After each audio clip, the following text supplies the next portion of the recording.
Welcome to all of you, especially welcome to my dear friend and colleague and neighbor, Ambassador Irene from Tanzania. We had our National Day celebrations on Tuesday, the 9th of October, and I hosted a reception at the residence, which is in Brussels. We had about between 140, 150 people coming, most of them, of course, diplomats and, heads of organizations, also defense attaches of many countries, because we also have a defense attache in Brussels now. And what we decided to do was to give people at least a taste of Uganda to go back home with. So we had wrapped some few presents, and then of course in some packages there were the little tiny tots of waraji. Some of them got finished. And now we have the packages. One is tea, different teas that are all originating from Uganda. There's a lady in Brussels who's actually selling them in about 40 shops already. There's moringa tea, there is the lemongrass tea, they are very other, all of them are not black teas, but these biologically bio teas and good for our health. And I think that's what we need when we are living abroad. What we want is something from Uganda, which is very good for our health. This year, Nedas decided to participate in celebrating 56 years of independence of Uganda. First of all, I would like to congratulate you all, even though it's belated, on our 56th anniversary of our Independence Day.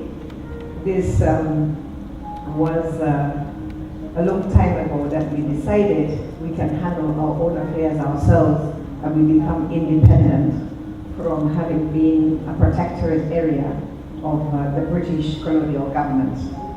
So I think all of you know, and most of even me, I was not in Uganda, I was not born in Uganda, but many of you here were not born, I guess, when we had our Independence Day celebrations. So I think the expectations were high, very, very high. Everybody, of course, jumping and being happy and lowering the Union Jack flag and then raising our very own Uganda flag. It must have been a very, very proud moment for all Ugandans at that time. And I think we set out very well. Uganda at that time, I hope Alozi is agreeing with me, but I believe, I was, as I said, not there at the time, but that Uganda was one of the richest countries out of the three. If I say Kenya, Tanzania, Uganda, we were then in what was called the East African Union. That one is a piece of history because we had one currency, the shilling, East African shilling. We had one airline, we had one railway, we had one bank, we had everything one. Yeah, that's how integrated we were. We had one passport, the East African passport. So I think we set up indeed very well with high expectations that needed to be met, and I believe that we were all together and feeling as one East African Union. Of course, we all know history. I don't have to give you a lesson here. We've had different regimes in Uganda. Some of those regimes have possibly been destroying what had been achieved economically, because, as I said proudly, I think Uganda was one of the countries that was very well to do among the three countries. But because of our politics mainly, we started sliding down and destroying a lot that had been built over the years. We all remember the huge coffee boom in the early 70s when the prices of coffee were very high, which of course Idi Amin, even though we speak negatively about him because he has brought us a lot of misery, at the same time, I think certainly in the early years, he brought us a lot of prosperity as well. We should not forget that. Because if I look back at my mission, for instance, our building, I don't know, some of you may have actually been there in Brussels. That building was purchased by Idi Amin. The former residence, which had to be destroyed because it had not been properly maintained, was also bought by Idi Amin. So even my residence, where I stay now, which was actually the residence for the deputy, also was bought in the years of Idi Amin's regime. As well as, you know, some of you may have been to New York. We have Uganda House there. It's just right opposite the United Nations. It was an empty plot, or maybe some small building on it. I can't know that. But Idi Amin saw it and said, "That's where I want to be. I'm going to buy this. We're going to build a 14-story building, which was higher than our neighbors, the Americans, who are right on the corner." Because he said he wanted to stand on top of the building and look down at the Americans. So that is what happened. But the 14-story building was a good investment because it's still making us a lot of money as we speak now. I believe you are in it. You are our tenant, as well as Burundi is our tenant in that particular building. So you can imagine, let us say that each regime, no matter how bad we label it now, also brought in some good things. And that is why where we are now, in Uganda, where we are, in the level of development that we have achieved over the years. So, of course, it's unfortunate. Anyway, our Tanzanian friends helped us in the later years when they started liberating Uganda with the Tanzanian Liberation Forces, together with the other forces that we had gathered already in Tanzania. So Tanzania goes a long way back with us. Then we still had a few other regimes which were not also doing very well, as you know. They were short-lived until we had the elections in December 1980, which brought back Milton Obote. So from Milton Obote, who had of course been ousted by Idi Amin in 1972, we then had a military coup in 1985 when Tito Okello took over. We had the peace talks in Nairobi. I happened to be in Nairobi at that time when I started to get to know all of those who were involved in the struggle and the leadership of, at that time he was not yet the president, but Yoweri Kaguta Museveni, and who took power then on the 26th of January 1986. So this is a tiny bit of history, I think. Uganda, as we know, and that's why I'm always so proud to be able to talk about Uganda to foreigners, because I can speak from the heart when I talk about Uganda. Even though you see this Mzungu face, sometimes not easy to tell them that I'm actually a Ugandan. And sometimes, just to make you laugh, part of my staff, when I come somewhere, and of course my staff, they then think that he or she is the ambassador when I come with them, because they can't imagine there's a Mzungu who's an ambassador. So they said later on, when I'm then introduced, and they quietly tell my staff, "You don't have enough black people to represent you as an ambassador?" So you may have heard that similar comment. But as I said, I have had a long history with Uganda. In 1986, I came a few days after liberation. Then got married to the first medical doctor in the Bush War, Dr. Ronald Bata, who was a lieutenant colonel and who had been the first doctor to have joined the NRA Bush War in 1981. So yes, for me also, I've been there for many years. And of course, I can't be more proud to represent Uganda as a non-original Ugandan. And when I was made an ambassador, I went with the late Wapakabulo. Yeah, you remember him, he was my Minister of Foreign Affairs then. We were coming to The Hague. I was already there. And Wapakabulo, the minister, had asked me, said, "Miriam, come with me tonight.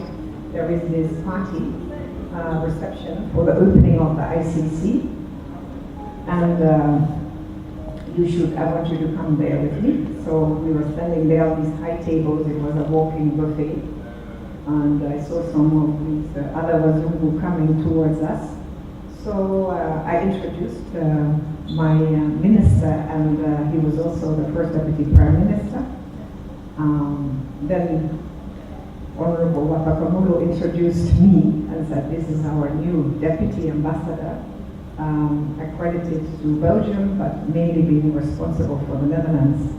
So I saw this Zungu man looking at the minister, then looking at me, looking at the minister, then eventually he dared to ask, do you have white people in Uganda?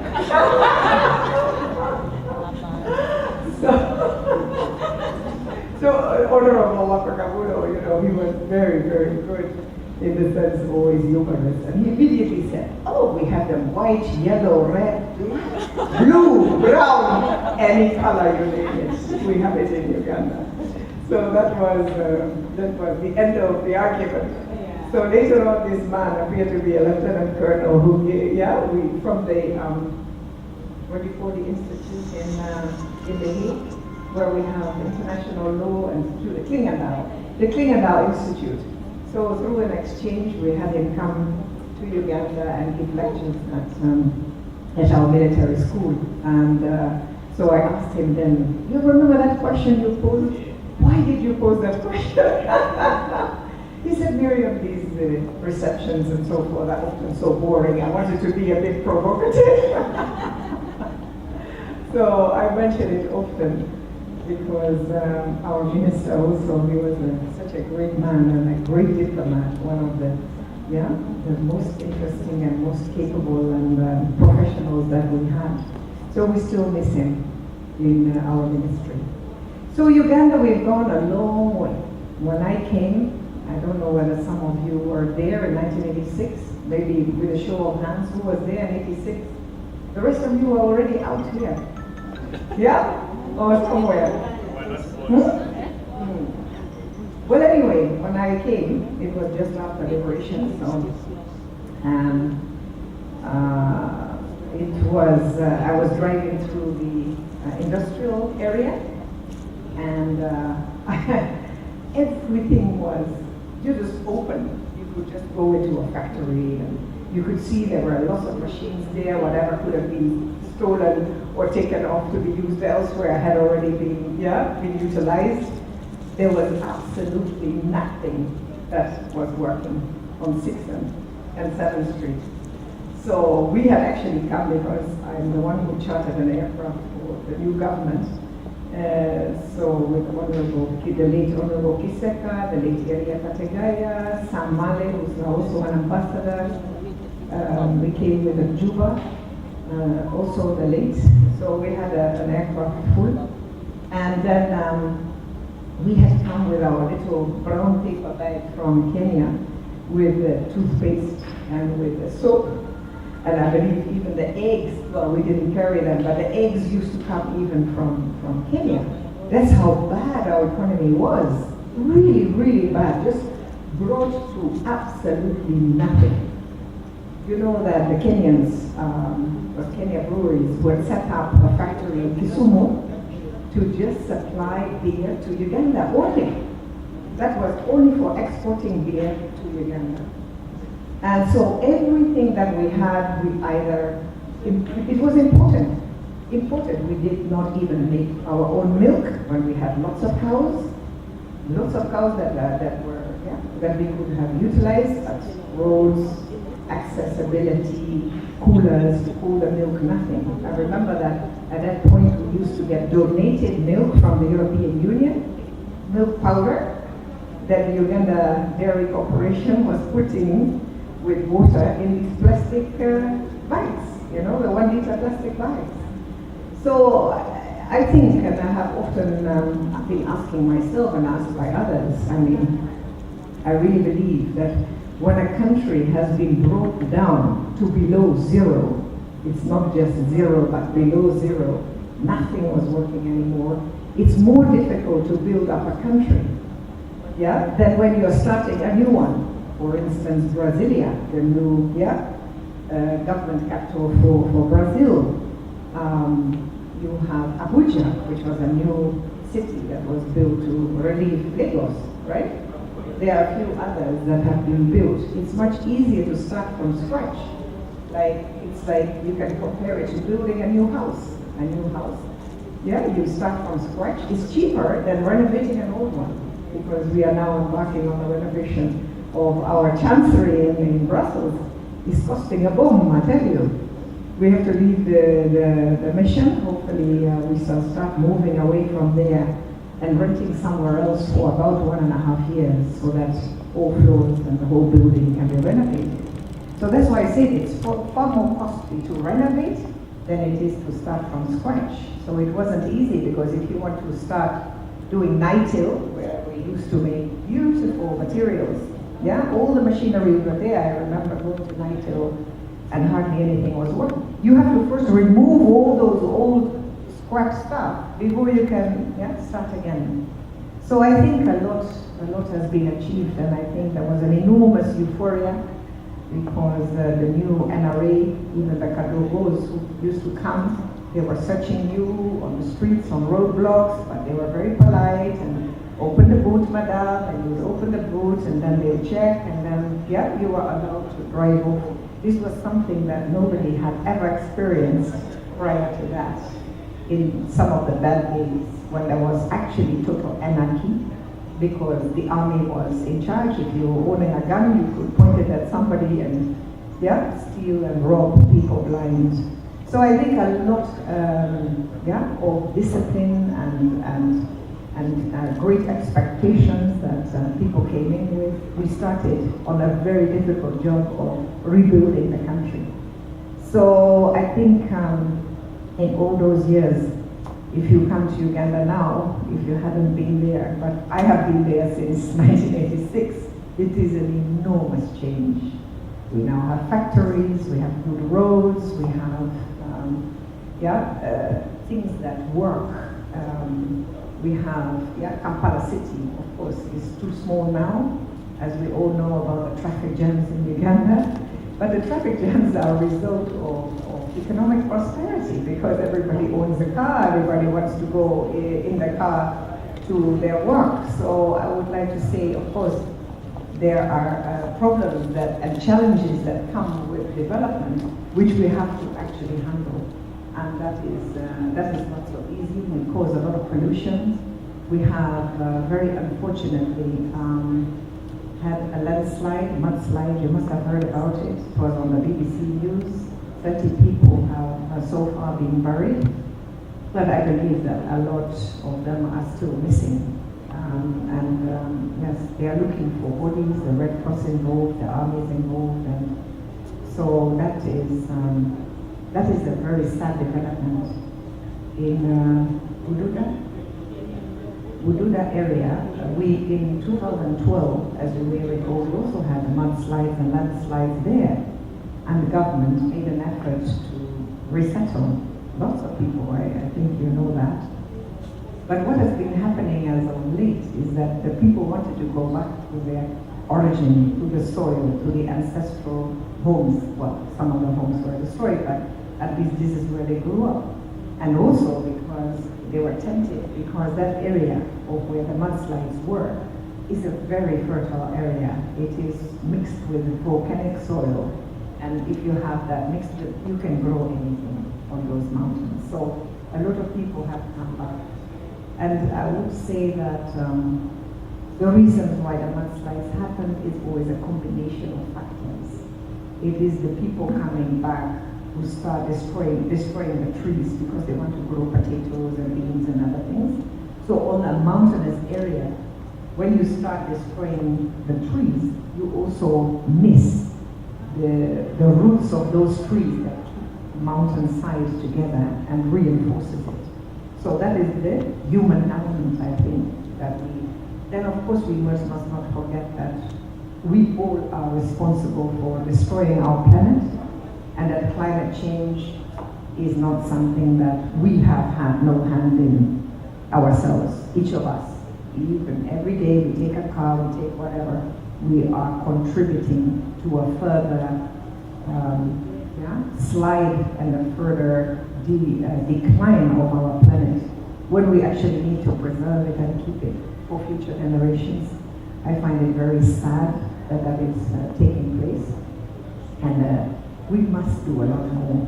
What is also very sad is that, frankly speaking, apart from the people who have been destroying some of our forests, who are filling in land in the swamps, which is very bad for our climate. So those things we have to overcome. We cannot allow them to continue. I must admit, and I think Balozi, you will also agree with me, because you will also have your fair share of destruction that has been taking place. You've also had your floods in Tanzania recently. These huge rainfalls is a consequence of climate change. And I think we have a little bit more negative consequences of climate change taking place in Africa, especially around the equator areas, than the other people have in the rest of the world. Whereas we must also admit that the pollution elements, and we are not so much to be blamed, because most of the pollution that took place and that has been the cause of our heating up, the 1.5, 2 degrees heating up of the earth, is because of pollution caused by the West. But we are, in Africa, more of a victim of this climate change, whereas we did not actually actively cause it. The level of destruction and the level of problems that we have are not directly caused by Africans, as well as by the very industrialized Western world. So I think these are some tips that I wanted everybody to be thinking of, really do whatever we can ourselves to save our planet, because we all want to leave a planet that is better than we found it when we were born. And the way we are going at it now is actually not the case. We are destroying it, and we hope that everybody who comes after us is going to survive in this mess that we have created. So, and it's affecting us right now, there and then. We didn't want to believe Al Gore when he made these predictions about 15, 20 years ago. People said, oh, he's talking doom, a doom thinker, But really, he appeared to have been right, which is a little bit sad, because we should have all seen it coming and tried to prevent it. And of course, when we see certain countries pulling away from the climate accords that we have, that is even more devastating to the whole world, because we cannot say we are just a small little country, that we have nothing to see in this world. We are all connected. We are all now part of a global world, a global society. So at the same time, that is why I attach so much value. We luckily had a chance to discuss some few matters of mutual interest with my sister from Tanzania, because I live in Brussels and she's based here. So sometimes we use each other for sharing information. What I believe very strongly in, and which is also part of our objectives as the NRM government, is regional integration. It is of vital importance that we start. And I was talking about the East African Union. You remember how integrated it was? It wasn't by far. The EU now is not by far as integrated as we were in the East African Union. And we destroyed all that because of political reasons. In 1978, 77, 78, the breakup of the East African Union was devastating news. And then in 2001, we had to start again talking about the East African community the way we have it now. And it is like reinventing the wheel, because the countries with their shillings have each created a different type of economy. It was no longer the same. Of course, Kenya had grown so quickly because it became a middle-income country, whereas Tanzania and ourselves are still a least developed country. So these differences make it sometimes very, very hard to now start again, yeah, the integration. But really, regional integration is something that we must treasure, we must move forward with the East African community. I mean, the late Gaddafi, you remember maybe some of his sayings, and he said, we must create the United States of Africa. Yes, and people like some of you may start laughing about it. But I think it's always good to keep on having a good dream. Because a dream, you must make it into some reality. And though he was maybe ahead of his time, this is something that we should all be looking forward to. The United States of Africa. Can you imagine if we had that now? You know, how much stronger and more economically powerful we would be. And so that's why we believe, I remember the response of President Museveni to what President Gaddafi had stated, is yes, yes, yes, but we are not ready for that. Now, we need to first get regional integration before we can do a whole continent being integrated.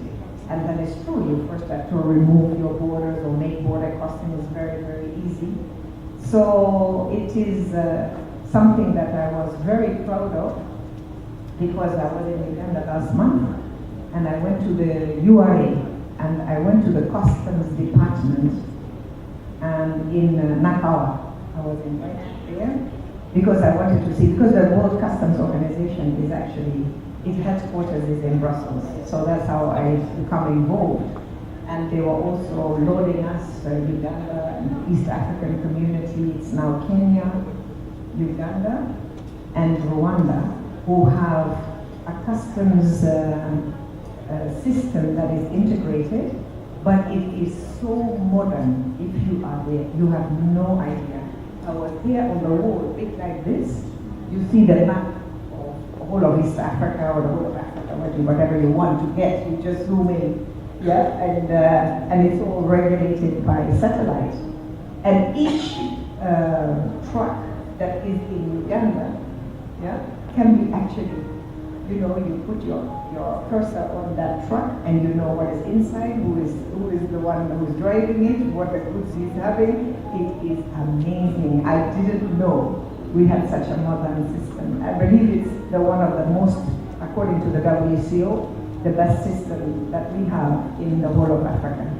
So it is amazing. You know, you can stop smuggling of goods, and yeah, at least you can also tax certain people when they, you know, what is inside.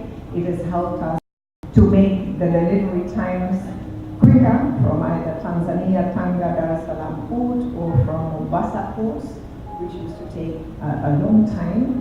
And all these improvements, yeah, are helping us to build our economy and to build our economy the way we want it and the way it ought to be. And of course, we hope with all these new systems in place that we can alleviate poverty. Now, Frank, you are asking me, what is it that you can do being here? We of course appreciate very much your contribution to Uganda, because we know that your contributions in terms of remittances, paying for school fees, paying for your sick relatives, paying for anything, that is the contribution you're making to our country, for which we are very grateful, because it helped your families and it helped the country as a whole, because now the remittances are almost at the same level. It's more than $1 billion. That is almost the same as that what we earn on tourism at the moment. And it had already overtaken the income we have from coffee. So that is how important you are. I wanted to say that and congratulate you, each of you, and thank you for the contributions you're making all the time. The only thing is, I wanted, and each time I speak, as I said, I'm very grateful for your contribution on remittances and whatever, but what I wanted you to do, rather than making your 100, 200 euros every month for the upkeep of your families, I want you to make an investment in Uganda. Because I believe that is in the long run much more sustainable than just making your monthly remittances, because that money that you're giving is growing in any case, and they need it again the next month, and the next month, and the next month. Now, how are these countries, which we call the Asian tigers, became so big and so important and so prosperous, yeah, and so economically successful? Is because most of these young people or families or whatever have great entrepreneurship and started in their little garage, in their little shed, little industries, which we call cottage industries. And now that you are here, working here or living here, at least you have access to modern technology, you have access to machinery, even whether it's new or second-hand. You have sometimes even access to capital, to loans. You have access to the connection, the contacts you are making, your friends and family, relatives here, who could help and say, let's do something together that can make money.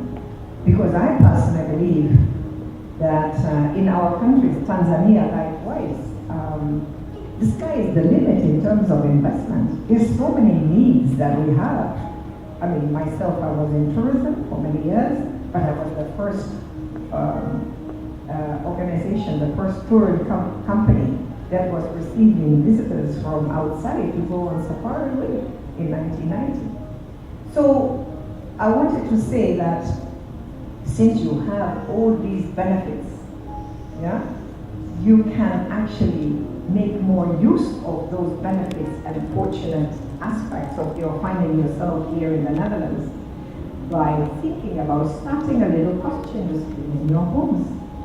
Because I know so many of you grown up in rural areas, we have mango trees, they bloom, they make beautiful mangoes, they all drop on the floor, yeah, on the ground, because we have no market for them. And you can only eat like 5 mangoes a day maximum, otherwise you become sick. So what we need to do is to make and add value to those mangoes, where you can really reap. You know, you can just pick them up from the ground. You don't even pay for them because some of them are in you know, public places.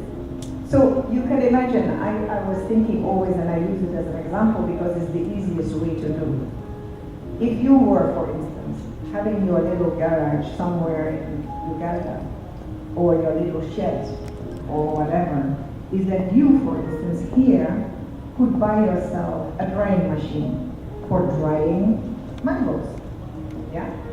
With your family, of course, you would have to know how to do the process. That is not so very difficult. You don't have to be, yeah, an academician to know how to dry mangoes. It's something that you can easily learn yourself, be taught from here, or even not here, because here they don't grow mangoes. But at least the system, yeah, or the machines that they have here for that purpose, you can take them from here. You start a small cottage industry at home and you teach your family. Now, with dried mangoes, if you wrap them and package them the way that people in Europe are allowing them, you can even find an export market for dried mangoes. Yeah? So mango is a fruit that is very versatile, I find, because you can make, of course you can eat the mango as it is. You can make it into dried mangoes and slice them up, dry them, and then put them in packages. You can make mango jam. Yeah? I don't know whether you have ever tried it, but it's delicious. It's very, very nice and very easy. I've just made, I don't know how many kilos, very recently in August. Then you can make a mango chutney. Yeah, that is the little peppery with mixed with everything else. Then you can make mango vinegar. It's also very nice. Vinegar of mango. And the last one, of course, is mango juice. So there's 6 ways and means of using a mango. And we have plenty of them. They grow easily in our country. So if your family could start a small business like that, you help them to develop it, you buy them the ingredients, you maybe, with your contacts here, find them a market for those products, then you will actually be building a sustainable enterprise, no matter how small it starts.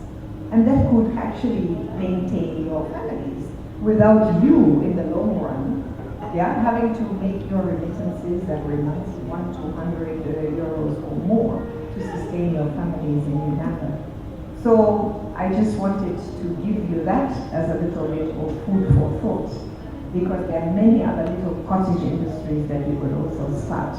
It's not the only one. Now, I guess that is the answer to the questions of what can you do for Uganda.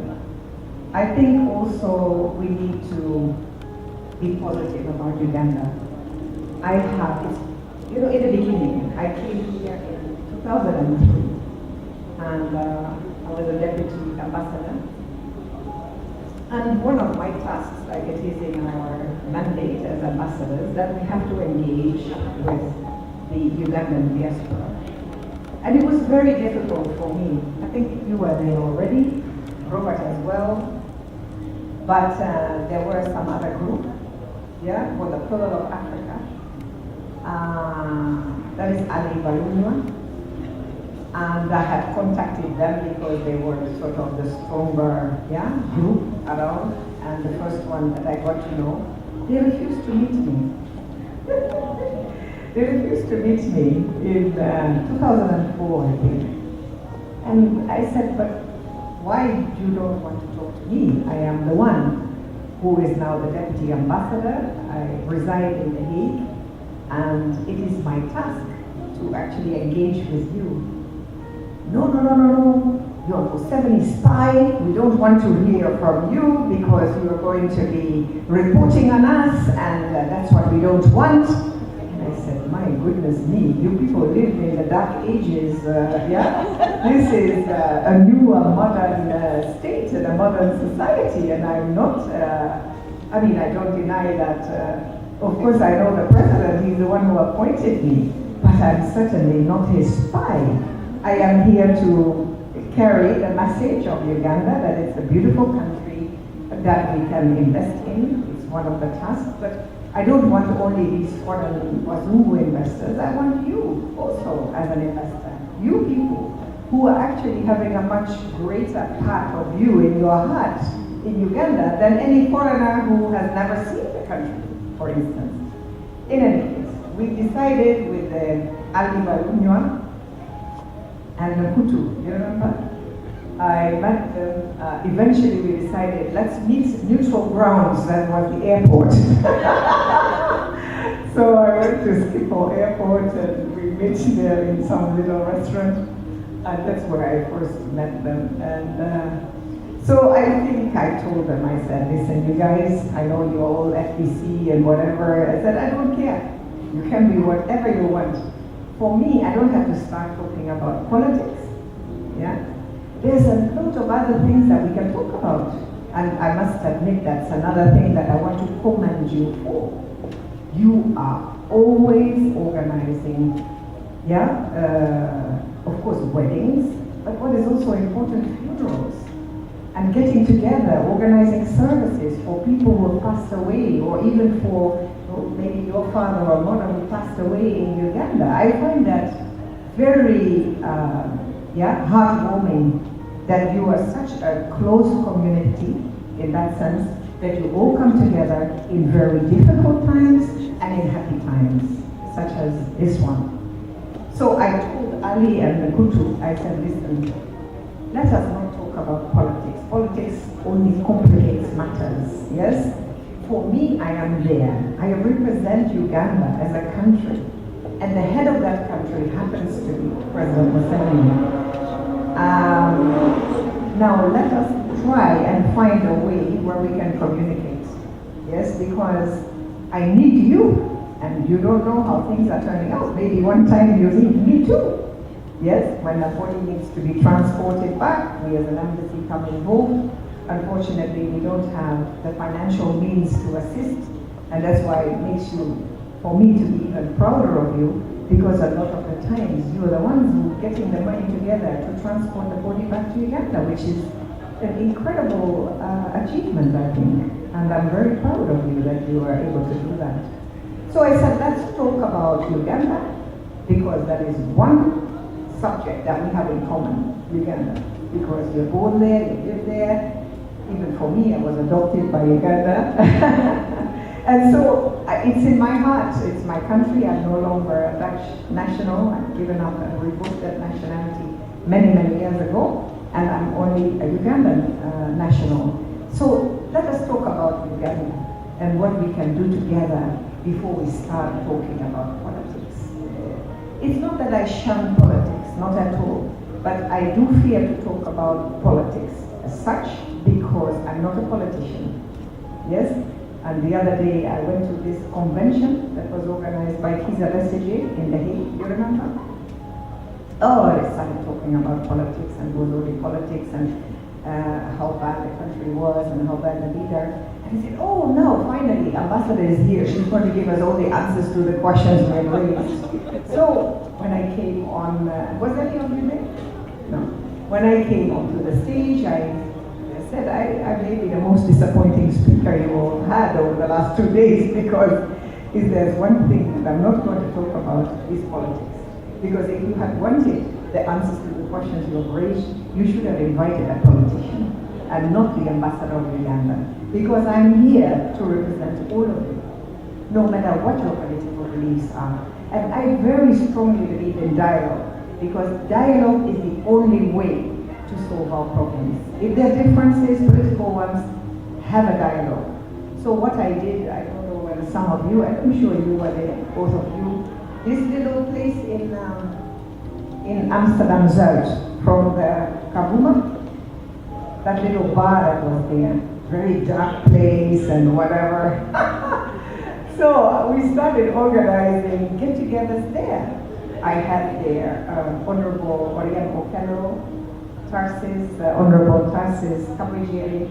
I've had the Vice President, and many others that I brought there because I believed, and they were all coming from their own volition because I asked them, I said, the diaspora in Amsterdam and in the Netherlands really would like to meet you, and I think it's a good way to start a dialogue with the many people who may not be in agreement with our government, but at least when we bring you, you can be the one to start talking about the actual situation in Uganda.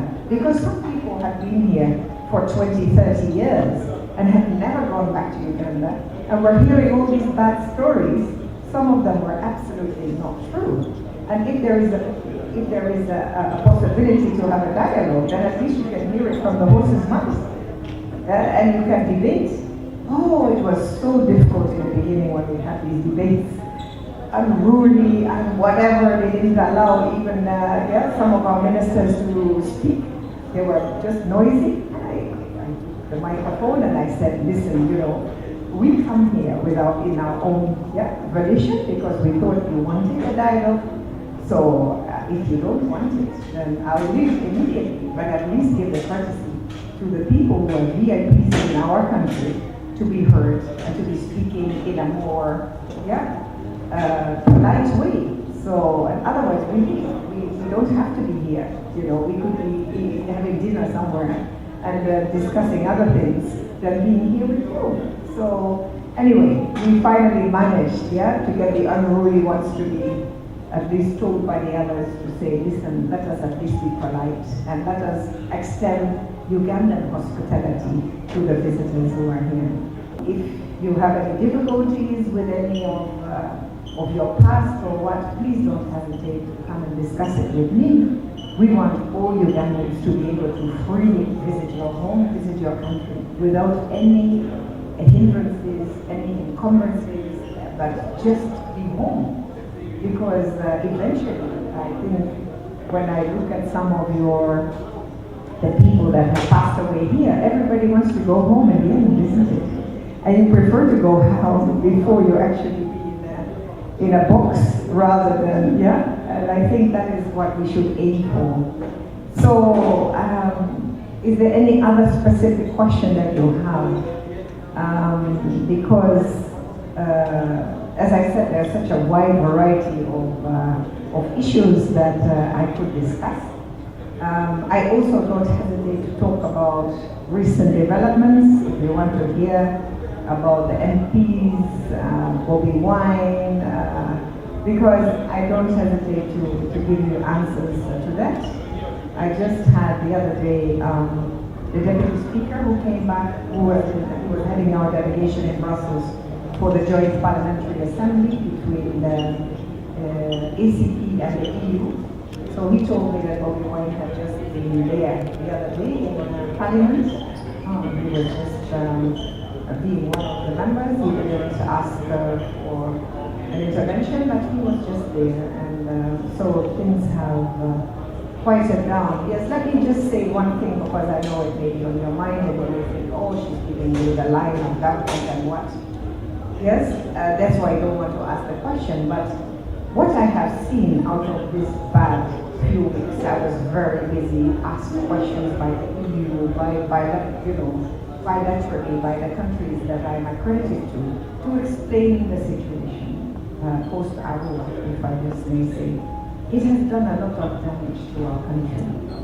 And I want you here, not just as Ugandans, I want you here to also feel somehow you have a responsibility out of the fact that you are Ugandans, yeah? To also protect your country against the bad things that they've been saying about it.